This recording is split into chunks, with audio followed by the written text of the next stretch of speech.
E aí pessoal, beleza? Sou Renato, líder do capítulo 18 sobre Europa no século XIX, beleza? Da página 240 aí. Vou estar deixando o pessoal falar um pouco mais aí, não vou dar detalhes, porém vocês vão ter que assistir, beleza? É isso, nós espero que vocês gostem, entendam de uma maneira bem fácil, a gente escolheu uma maneira bem fácil para vocês poderem entender, beleza? Não ficou difícil, ficou fácil, é isso, é nóis. Bora pro trabalho. Fui.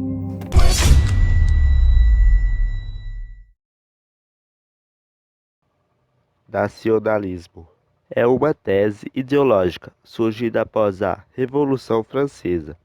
Em sentido estrito, seria um sentimento de valorização marcado pela aproximação e identificação com uma nação. Segundo Brescia Pereira, o nacionalismo é a ideologia fundamental da terceira fase da história da humanidade, a fase industrial, quando os estados nacionais se tornam a forma de organização política, cultural, que substituiu o império à medida que os outros povos fora da Itália e Grécia podiam reivindicar um passado nacional grandioso, independente da antiguidade clássica.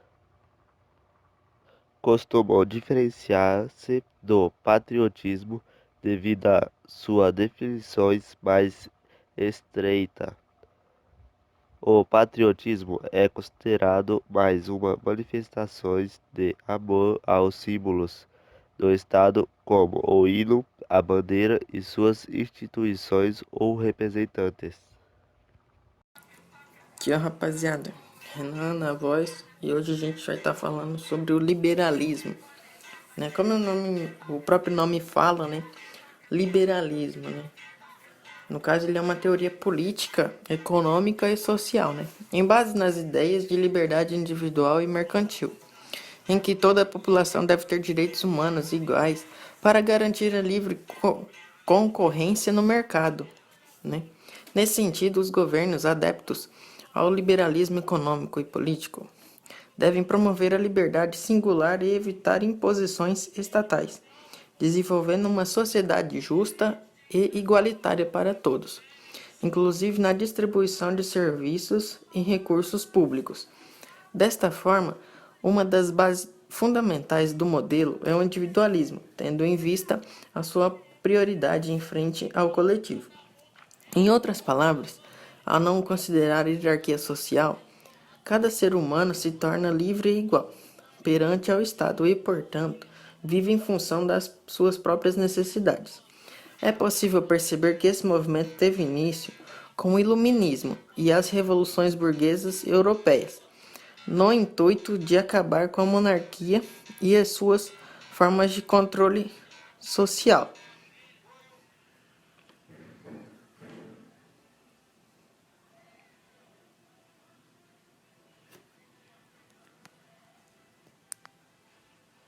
A partir disso, a teoria liberal demandava a livre e ampla concorrência no mercado, sem a atuação e restrição do Estado, assim como exaltava a liberdade de expressão e de pensamento, tanto no universo ideológico quanto no religioso.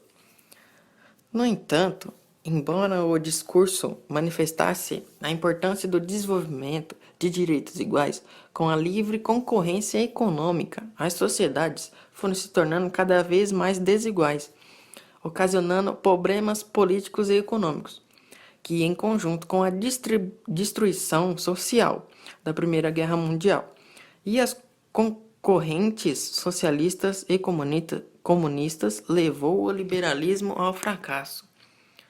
Vocês podem ver, ele é um regime político, social e econômico, com ideias no livre comércio, individualidade e liberdade de expressão. E, como vocês podem ter visto também, o sistema liberal defende a livre atuação do mercado. Isto sim, sem interferência de taxas e barreiras ou regimes fechados do Estado, né? E as leis da livre concorrência e de liberdade à procura são bem-vindas, assim como o direito à propriedade privada e forte valorização do trabalho humano, que providencia sustentos para a sobrevivência e sobrevivência individual. E isso aí é sobre o liberalismo. Socialismo. O socialismo é um sistema político e econômico que baseia na igualdade, ou seja, ele tem como objetivo dissolver as classes sociais a fim de acabar com a desigualdade entre ricos e pobres.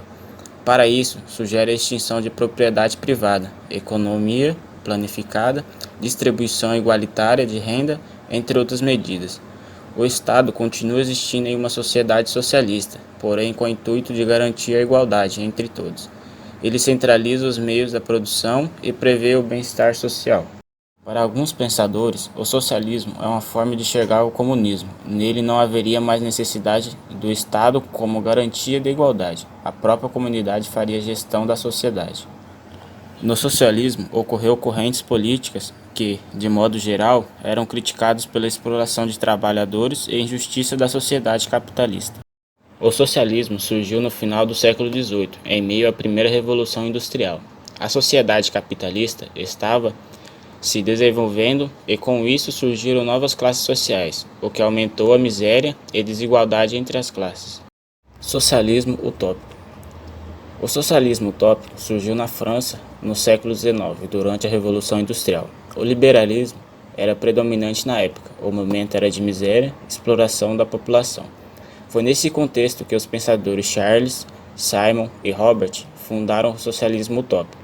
O nome dessa corrente veio a partir de obras de Thomas More, chamada Utopia, publicada em 1516. Para o socialista utópico, a forma de alcançar a sociedade ideal seria pacífica e através de boa vontade da burguesia. A implantação do socialismo devia ser de forma lenta e gradual, a fim de evitar o choque que isso causaria no governo e na sociedade, ou seja, essa linha de socialismo tinha como base de sociedade ideal, porém não indicava os meios práticos de alcançar tal sociedade. Os socialistas utópicos, incluindo Robert Owen, tentaram encontrar formas de criar comunas autossustentáveis por recessão de uma sociedade capitalista. Henry de Simon, o primeiro a utilizar o termo do socialismo, foi o pensador original que defendeu a tecnocracia e o planejamento industrial. No socialismo, toda a estrutura produtiva, como empresas comerciais, industriais e terras agrícolas, são de propriedade da sociedade herenciados pelo Estado. Toda a riqueza gerada pelos processos produtivos é igualmente dividida entre todos. Socialismo científico. O socialismo científico é também conhecido como socialismo marxista. É uma teoria sociopolítico-econômica criada por Karl Marx e Friedrich no final da década de 1840. Uma de suas principais obras é o Manifesto Comunista. Ele pretende analisar a sociedade de um ponto de vista histórico, político e econômico para, enfim, transformá-la. Ao contrário do socialismo utópico, o socialismo científico propõe uma visão menos idealizada da sociedade. Para ele, as mudanças não aconteceriam sem as lutas de classe. O pensamento socialista se desenvolveu no século XIX como forma de fortalecer os movimentos operários. Nesse sentido, o cenário era de força para trabalhadores e crescimento de ideias de lutas de classe. Foi aí, então, que a Igreja Católica decidiu entrar na discussão política com uma nova proposta, o socialismo cristão. Com a necessidade de fortalecer e de adaptar o pensamento socialista aos valores cristãos, líderes católicos passaram a discutir a relação entre os operários e burgueses. Ao mesmo tempo, correntes de pensamento defendiam que a religião era algo prejudicial, o que preocupava a Igreja. Assim como outras formas de socialismo, o socialismo cristão também defendia as melhores condições de trabalho para classes operárias. Contudo, essas melhorias eram baseadas não em lutas, mas nos ensinamentos de Cristo. Sendo assim, a verdadeira relação de trabalho deve ser de colaboração entre as partes. Por um lado, os burgueses mais ricos devem ficar atentos para os riscos e tentações da riqueza. Por outro, os pobres operários devem se lembrar que ser pobre ou trabalhar não é motivo de desonra. Anarquismo. O anarquismo é um sistema político, filosófico e ideológico que se baseia na ausência de um governo, ao fim do Estado e da autoridade por ele imposto. Na atualidade, o termo adquiriu uma simbologia negativa, muitas das vezes associada à desordem e ausência de regras, utilizada como sinônimo de caos.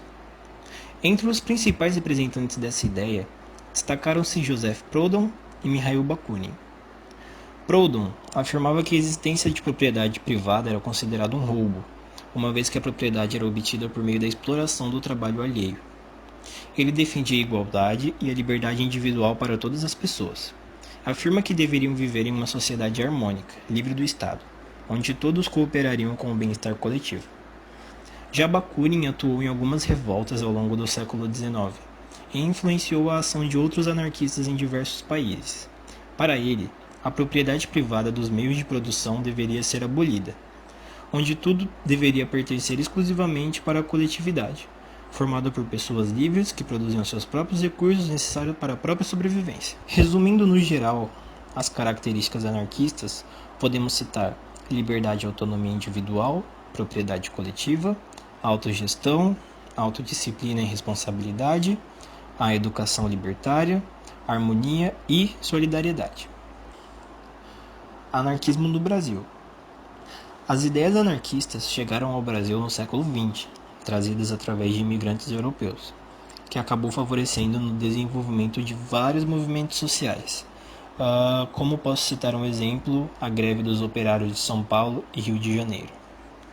Revoltas liberais repercutem na Europa. Houveram duas rebeliões que repercutiram muito na França no século XIX, a de 1830, liderada pela burguesia, e a de 1848, pela aliança entre setores da burguesia e do operariado.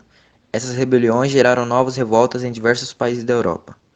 As revoluções liberais foram uma resposta ao Congresso de Viena e ocorreram por toda a Europa com o intuito de determinar o poder entre o absolutismo e o liberalismo e conflitos entre a burguesia e a nobreza. Revolução de 1830. Revoluções de 1830 é a designação dada na historiografia europeia ao conjunto dos movimentos revolucionários que abalaram o continente europeu no início na década de 1830.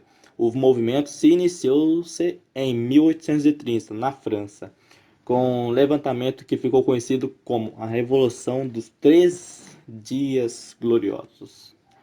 As revoluções liberais alastraram-se pela Europa.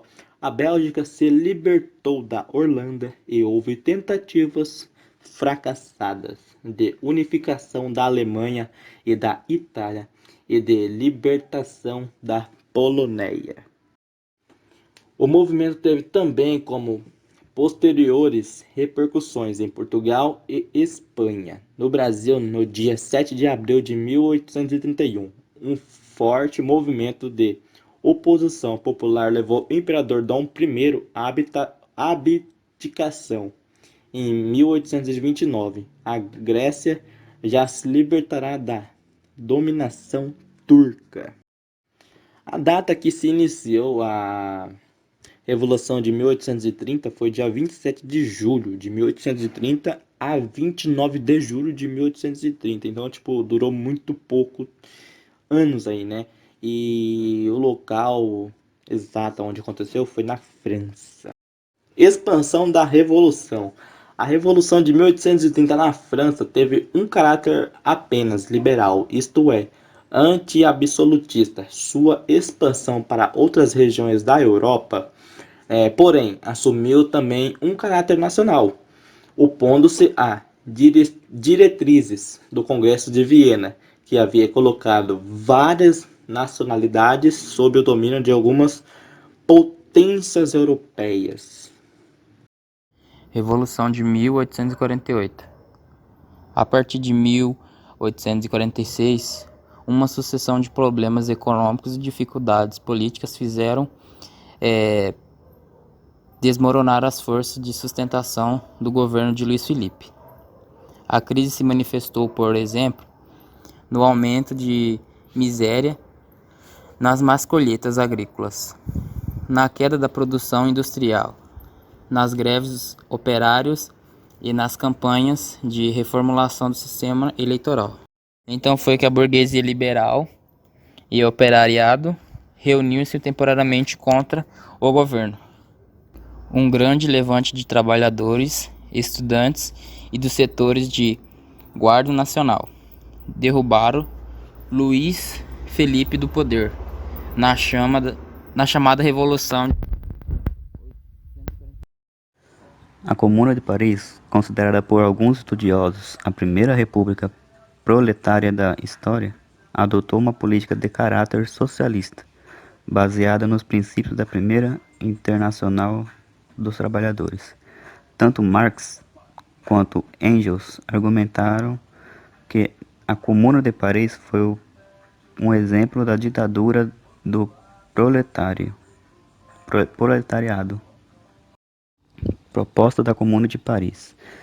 O principal ideal da Comuna de Paris era promover a melhoria das condições de vida e trabalho das classes operárias e dos trabalhadores de baixa renda. Por isso, suas medidas visavam atender o anseio dessas classes. O fim da Comuna de Paris.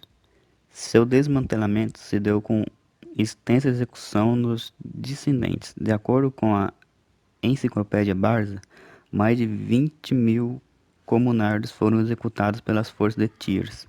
O governo durou oficialmente de 18 de março a 28 de maio, enfrentando tropas alemãs como tropas francesas, pois a Comuna era um movimento de revolta ante o armistício assinado pelo governo nacional, transferido para Versalhes após a derrota na Guerra Franco-Prussiana. Os alemães tiveram ainda que libertar militares franceses, feitos prisioneiros de guerra, para auxiliar a tomada de Paris. Comuna de Paris. A Comuna de Paris foi o primeiro governo operário da história, fundada em 1871 na capital francesa por ocasião da resistência popular, ante a visão por parte do Reino da Prússia.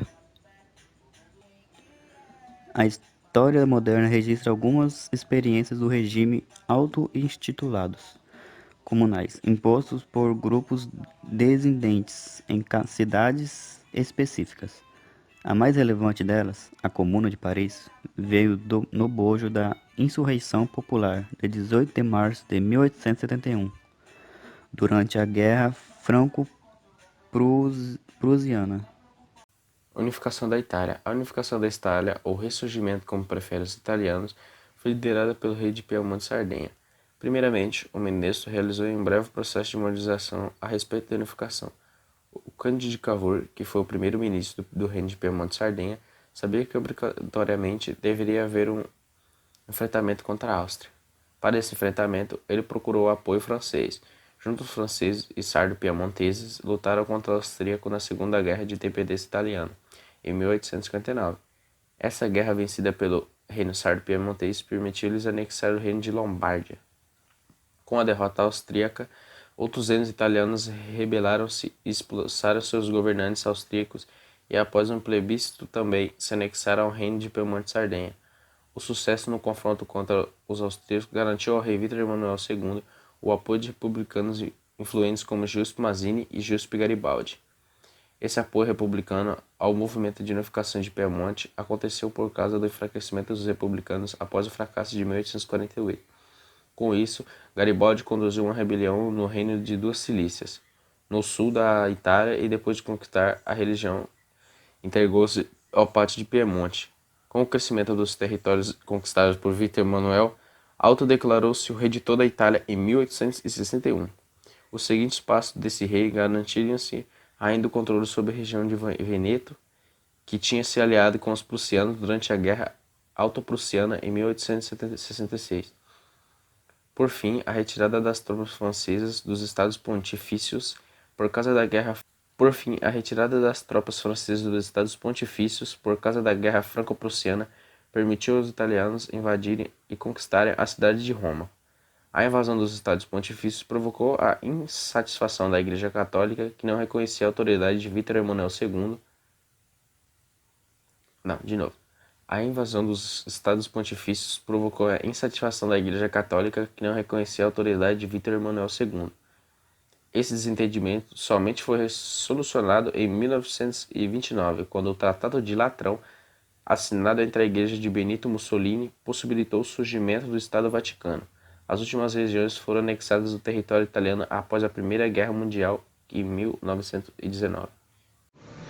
A formação de uma nova potência econômica. Da mesma forma que a Itália, a Alemanha não existiu Estado unificado até a primeira metade do século XIX. O que havia era um conjunto de 39 estados independentes e diversificados, uns pobres e outros ricos, uns católicos e outros protestantes, uns agrícolas e outros iniciando a industrialização. Desde 1815, pelas determinações do Congresso de Viena, esses estados estavam reunidos na Confederação Germânica, da qual participavam a Áustria e a Prússia. A Áustria era mais voltada para as práticas agrícolas e era contra uma unificação do território germânico. Já a Prússia, mais industrial, pretendia uma unificação para aumentar seu desenvolvimento. Em 1834, a Prússia, visando neutralizar o poder da Áustria, instituiu o Zollverein, que era uma união aduaneira que favoreceu o livre comércio entre a Prússia e uma grande parte dos estados da Confederação. No caso, a Áustria foi excluída deste acordo. A criação do Zollverein favoreceu o desenvolvimento e a integração dos estados envolvidos. Em 1862, o rei Guilherme I da Prússia nomeia Otto Bismarck como primeiro-ministro, que ficou conhecido como chanceler de ferro. Movido pelo nacionalismo, Bismarck começou a planejar a unificação da Confederação. O primeiro conflito em busca da unificação ocorreu em 1864, quando a Prússia conseguiu o apoio da Áustria para anexar os ducados que estavam sob tutelar da Dinamarca, ocorrendo desta forma a Guerra dos Ducados. Ao final da guerra, o Ducado de Holstein ficou sendo administrado pela Áustria e o Ducado pela Prússia.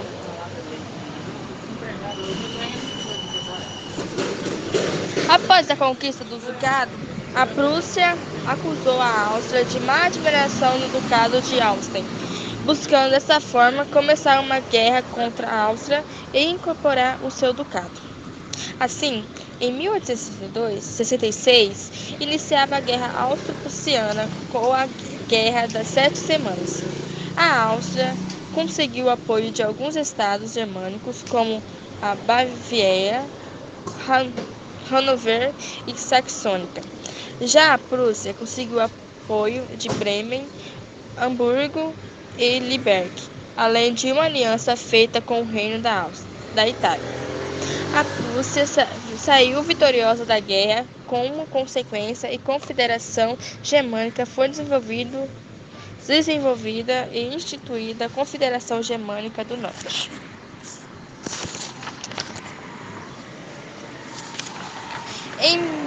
Em 1868, a Revolução Gloriosa, depois a rainha Isabel II do trono espanhol, e para lhe substituir um dos convidados foi Leopoldo que era primo do rei Guilherme I da Prússia.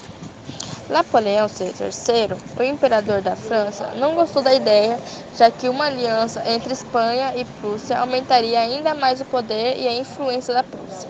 Desta forma, Napoleão III impressionou a Prússia para impedir que Leopoldo não assumisse o trono. Guilherme I concordou em retirar a candidatura de Leopoldo e mandou um telegrama para Napoleão III confirmando a retirada. Porém, Otto queria um pretexto para que a França declarasse guerra à Prússia, já que uma guerra externa serviria para um estímulo nacionalista para a unificação dos estados que ainda não haviam aderido à Confederação Germânica do Norte. Sendo assim, Bismarck alterou o telegrama de Guilherme I, fazendo soar em um tom de insulto. Então, em 1870, Napoleão III, indignado com a mensagem recebida no telegrama, acabou declarando guerra à Prússia. A França acabou sendo derrotada e foi obrigada a ceder os territórios de Alsácia e Lorena para a Prússia e pagar uma elevada indenização de guerra. Após a guerra, os Estados do Sul aderem à Confederação do Norte e é formado o Império Alemão, Segundo Reich, com Guilherme I sendo coroado o imperador, e assim o processo de unificação é finalizado.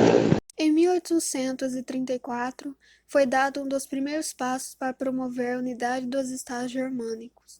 Sob a influência de grupos de industriais, sobretudo da Prússia, estabeleceu o Zollverein, uma união aduaneira com o objetivo de eliminar os impostos alfandegários entre os diferentes estados da Confederação Germânica. Até 1853, quase todos os estados germânicos faziam parte dessa aliança, fora a Áustria, que tinha rivalidades com a Prússia. Unificação alemã. Bismarck foi o cérebro da unificação. Assim como a Itália, a Alemanha foi outro país europeu que se unificou tardiamente. E a semelhança do caso italiano, a origem dos conflitos políticos sociais que tiveram lugar na atual Alemanha ao longo do século XIX pode ser identificado no Congresso de Viena. Em 1815, após a derrota do imperador francês Napoleão Bonaparte, decidiu-se que o antigo território pertencente ao Sacro Império Romano Germânico, até a expansão napoleônica, seria reagrupado sob o nome de Confederação Germânica.